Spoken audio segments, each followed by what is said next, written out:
Burkina Faso has just handed a giant gold mine to Russia's Nord Gold, covering 52.8 square kilometers and valued at over $88 million.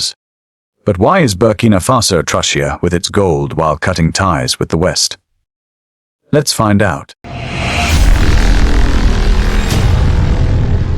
When Burkina Faso granted a sweeping new gold mining license to Russia's Nord Gold, the world barely blinked.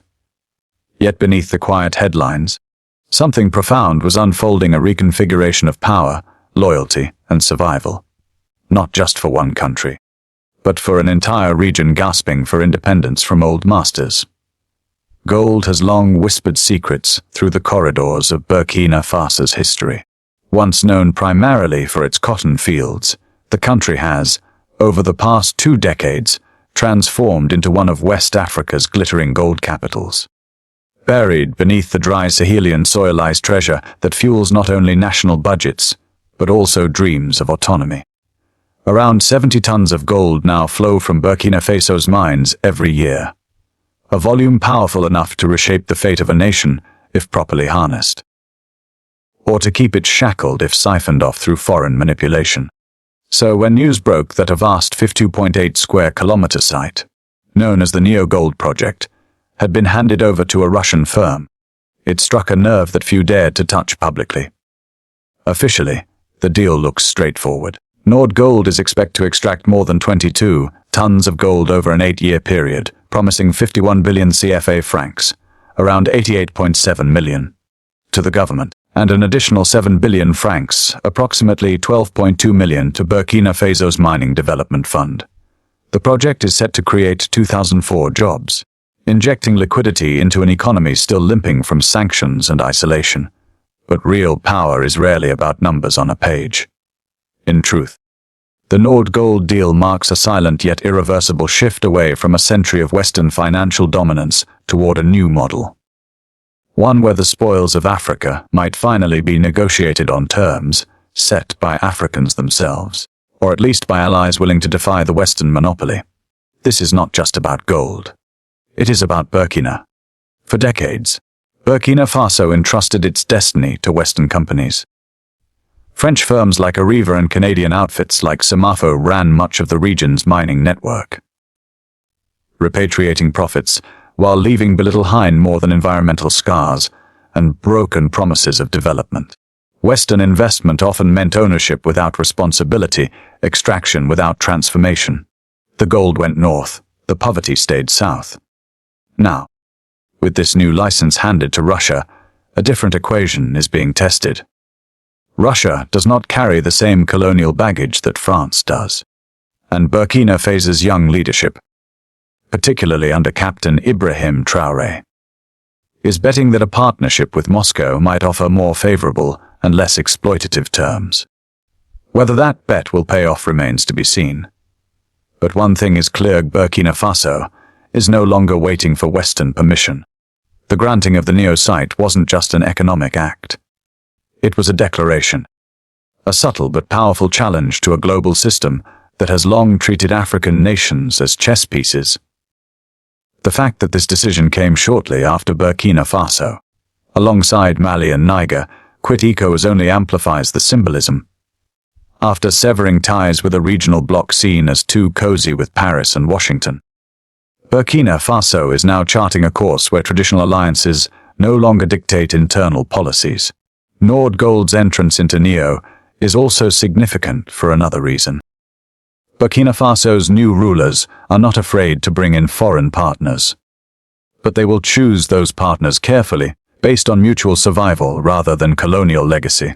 In many ways, Russia's growing footprint in West Africa is less about expansionism and more about seizing opportunity, filling the void left by an arrogant and increasingly resented West. The Neo project also reflects a deeper domestic calculation.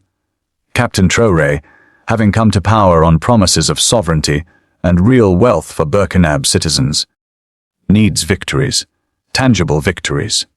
He cannot afford to be seen as just another leader mouthing slogans while allowing outsiders to loot national treasures. Delivering large-scale, revenue-generating projects without bowing to IMF austerity, World Bank preconditions, or ECOWAS interference is critical to sustaining both his legitimacy and the revolutionary spirit that propelled him into office. Yet, there are risks. Nordgold itself has faced allegations of opaque practices in other African states. Russian firms, like their Western counterparts, are not charities. They pursue profits. The key difference, for now, is that Russia is perceived by Sahelian leaders as a geopolitical counterweight, not an imperial overlord. The balance Burkina Faso must strike is delicate, maximizing the benefits of Russian partnership without trading one form of dependency for another. As bulldozers begin to tear into the new soil, extracting gold dust that may shape the nation's future, one truth becomes clear. Burkina Faso is no longer just mining for wealth, it is mining for freedom. Whether this newfound path leads to prosperity or fresh pitfalls remains to be seen. But make no mistake, the ground has already shifted here. Why does this deal matter so much for Burkina Faso? Before we continue, please like and share the video, and subscribe to our channel for more content. Let's continue. The world sees gold and immediately thinks of wealth, markets, and numbers. But for Burkina Faso, especially now, gold has become something far more powerful and far more dangerous. It is no longer just a source of revenue. It is a weapon in a war for sovereignty, a silent battle for dignity. Gold, once a glittering curse that drew colonizers like moths to flame, now sits at the center of a new kind of liberation struggle. Captain Ibrahim Traoré and the military leaders around him understand this better than most Western politicians. Perhaps because they have no choice. In Burkina Faso today, control over gold means control over survival itself. That's why the neo-license granted to Nordgold must be viewed not through the narrow lens of mining contracts, but through the far broader lens of statecraft. Burkina Faso is not simply selling minerals, it is trying to buy back its future. It's important to understand that Burkina Faso is fighting multiple wars at once, and only one of them involves bullets. Since 2015, the country has been under siege from insurgencies, with vast rural areas slipping out of government control. In many villages, gold mining, artisanal, dangerous, and often illegal, became the only source of income for desperate communities, abandoned by both the state and international donors. Insurgent groups quickly understood the value of gold. Almost instinctively, they attacked mines, seized smuggling routes, and extorted local miners to fund their operations. In some regions, the fight for gold is more vicious than the fight for ideology. Whoever controls the gold controls power, weapons, and recruitment. For the new leadership in Ouagadougou, this reality changed everything. Gold was no longer just about boosting GDP or paying civil servant salaries. It became the lifeblood that could either strengthen a fragile state or fatally bleed it dry. Handing over the Neo mine to Nordgold, then, is part of a much larger strategy to formalize, secure, and nationalize the flow of wealth so that it strengthens state authority rather than fuels rebellion. A mine operated under strict agreements, paying fixed revenues into government coffers, is infinitely preferable to dozens of shadowy, insurgent, taxed artisanal sites operating beyond the law. In this sense, Neo is not just a business venture. It is a defensive fortress, a claim of ownership, not just over the land, but over the right to define Burkina Faso's destiny. But there is a second, even deeper layer at play: the psychological war. For generations, Burkina's citizens grew up hearing the same cynical story, that their riches would always be stolen, whether by colonial powers, multinational corporations, or corrupt elites. The land was rich, but the people were poor. A brutal paradox that bred fatalism, despair, and migration. By aggressively asserting control over new mining deals, and by choosing partners like Russia, who are seen as challengers to the old Western order, Traoré is trying to rewrite that story. He is offering the youth something infinitely more valuable than gold bars: hope. A vision where Burkina Faso can keep what it produces, chart its own economic destiny, and stop begging foreign powers for aid disguised as charity. There are echoes here of Thomas Sankara, Burkina Faso's revolutionary hero of the 1980s, who once thundered, who feeds you, controls you. Today, Traoré's government seems to be operating under a similar principle. He who mines for you owns you. It's not a coincidence that gold overtook cotton as Burkina Faso's top export during the very same years political instability spiked. Cotton, a crop that requires stable governance, infrastructure, and long-term investment, suffered in chaos. Gold, by contrast, can be dug out of the ground with a pickaxe, a shovel, and a Kalashnikov. It is the perfect commodity for both insurgents and governments alike. Fast, flexible, and fiercely contested. What Burkina Faso is attempting now is to move from a gold economy of survival to a gold economy of sovereignty. That is a perilous transition. Formalizing the gold sector risks alienating small-scale miners, many of whom survive outside any regulatory system. It risks attacks from armed groups who see formal mines as high-value targets. It risks pushback from international watchdogs and NGOs, many of which accuse Russia of resource exploitation in other countries. But it also offers a chance to build something that has eluded Burkina Faso since independence, an economy that serves Burkinab citizens first, rather than foreign shareholders. The Neo mine is only one piece of that puzzle.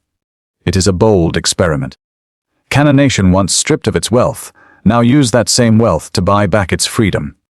If it succeeds, the story of Burkina Faso may not just change, it may inspire the entire Sahel. Now let's talk about influence.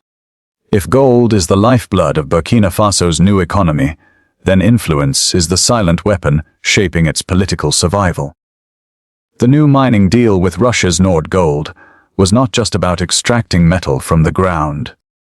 This wasn't just about gold. It was about shifting the entire center of gravity in the Sahel's geopolitical war zone. In today's world, contracts speak louder than speeches, and the ink on Burkina Faso's mining licenses is beginning to redraw alliances in ways that even bullets cannot. For decades, France was the unchallenged power broker across West Africa. Its security agreements, currency control through the CFA franc, and a tightly knit network of elites ensured that Paris's shadow loomed over every major economic and political decision in the region. When Burkina Faso's previous governments sought military aid against insurgents or financial assistance for infrastructure, they turned to France, the World Bank, or ECOWAS-backed institutions. Aid came, but with strings so tightly wound that sovereignty became little more than an illusion. That era is dying. By offering Nord Gold a major stake in one of its richest, previously untapped mining zones, Burkina Faso has made a clear statement. It is no longer playing by the unwritten rulebook drafted in Paris or Brussels.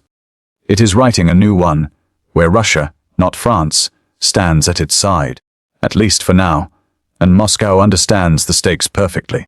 Russia's strategy in Africa is not built on vast colonial administrations or sprawling foreign military bases. It is rooted in something far simpler, and arguably far more durable: loyalty earned through survival.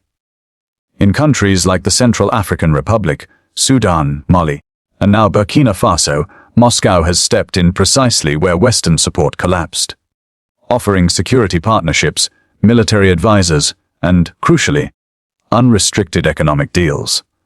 Burkina Faso's pivot to Russia is no accident. It reflects a cold calculation that has been brewing for years. When survival is on the line, ideological purity is a luxury no leader can afford. Captain Ibrahim Traoré and his government are not naive or revolutionaries chasing Cold War nostalgia. They are pragmatists navigating a chessboard where every piece is stained with blood. The Neo license is one tile in a larger mosaic. In parallel to mining deals, Burkina Faso has deepened military cooperation with Russia, signing defense pacts that include intelligence sharing, arms deliveries, and joint training operations. These agreements, often sealed behind closed doors, are designed to fortify the junta not only against insurgents, but against any external threat that might seek to destabilize its rule under the banner of restoring democracy. And here lies the irony. While Western governments loudly denounce coups and authoritarianism, it was years of broken promises and conditional aid that did more to pave the way for Traoré's rise than any Russian conspiracy ever could. In the dusty towns and battered cities of Burkina Faso, people are not debating whether Moscow's presence upholds liberal values. They are asking a far more immediate and brutal question: who will stand by us when the guns are pointed at our homes? France left. ECOWAS failed. Russia arrived. The new gold deals, Nord Gold at Neo and earlier, Nord Gold at MGU, are the economic cement binding this emerging political alliance. They ensure that Russia's stake in Burkina Faso is not just ideological but material. The profits from gold mining tether Moscow's interests directly to the survival of the Burkina state, and vice versa. In a world where alliances built on ideology collapse with every election cycle, alliances built on shared survival are far harder to break. Critics argue that Burkina Faso is simply trading one foreign master for another. But on the ground, the perception is different. Many Burkinabes see the Russian partnership not as submission, but as correction. A realignment that finally places Ouagadougou in a position to negotiate, not beg. Of course, such a gamble is not without risks. Russia, like any major power, pursues its own interests first. If Moscow's attention wanes, or if internal challenges divert its resources away from Africa, Burkina Faso could find itself exposed once again. Moreover, dependence on a single partner, even a more sympathetic one, comes with its own vulnerabilities. But for now, the strategy is clear. Burkina Faso is fortifying its house with Russian brick and Burkinabe mortar. Gold is flowing, guns are loaded, and new maps are being drawn, not with treaties, but with contracts and cargo planes. And the question haunting every Western capital, from Paris to Washington, is chillingly simple: what if it works? What if, despite sanctions, diplomatic isolation, and dire predictions, Burkina Faso, Mali, and Niger succeed in building a new bloc? A coalition fueled by their own resources, defended by non-Western partners, and immune to the old puppeteer strings of the global order. If that happens, the new gold mine won't just be a site of extraction.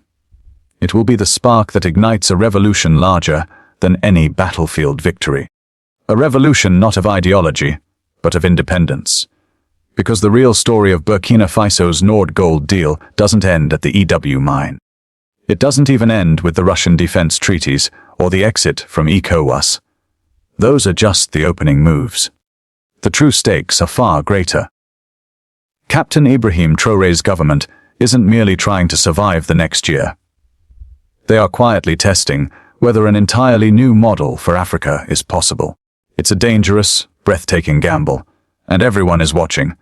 At its core, Burkina Faso is betting that sovereignty can be rebuilt, not through slogans or endless appeals to global sympathy, but by controlling the most brutal forces that govern the modern world: money, security, and resources. Traoré is wagering that if his country can command its gold, defend its soil without foreign bases, and negotiate partnerships on equal footing, then true independence, the dream so many African nations proclaimed when the flags rose in the 1960s but never fully achieved, might finally be within reach. But building that model is like crossing a battlefield blindfolded. Every move brings danger. First, there's the economic challenge. Burkina Faso's reliance on gold is both a blessing and a curse. Gold provides fast revenue, but it is a volatile resource. A collapse in global prices could cripple the government's budget overnight. More dangerously, an economy rooted too heavily in a single commodity is fragile, vulnerable to manipulation by external forces, whether through Western sanctions or Russian overreach. To truly turn gold into a tool of freedom, rather than another chain of dependency, Burkina Faso must invest aggressively in diversification, agriculture, manufacturing, energy. That transition will not be easy, and enemies, both inside and outside the country, would love to see it fail. Second, there is the security reality. Striking deals with Russia might bring arms, training, and intelligence for now, but Burkina Faso is still bleeding under insurgent attacks in its countryside. Winning battles over mines does not automatically reclaim lost villages or restore trust among terrified communities. A gold mine protected by mercenaries is not a substitute for state legitimacy, not if the government cannot deliver schools, clinics, and jobs. Beyond the cities, in the war-torn peripheries, no amount of mining revenue will save the nation in the long run unless it reaches the people who need it most. Third, there is the threat of regional blowback. Burkina Faso's withdrawal from ECOWAS alongside Mali and Niger set off alarm bells across Africa. Some governments sympathize quietly, seeing in this Sahel alliance a glimpse of a future based on self-rule. But others, especially coastal states still tethered to Western systems, see it as a dangerous contagion. If Traoré's model succeeds, it could inspire similar uprisings elsewhere, shattering the fragile balance of African geopolitics. If it fails, it will be weaponized as proof that Africans still need Western oversight, reinforcing the very chains Burkina Faso is trying to break. Fourth, and perhaps most dangerously, internal collapse. Revolutions are easy to proclaim, but hard to govern. Today, many Burkinabe are willing to endure hardship for the sake of dignity and autonomy. But what about 2 years from now? If jobs haven't materialized, if violence spreads, if the promised fruits of gold wealth are lost to bureaucracy or corruption? Popular patience, even when fueled by patriotism, is not infinite.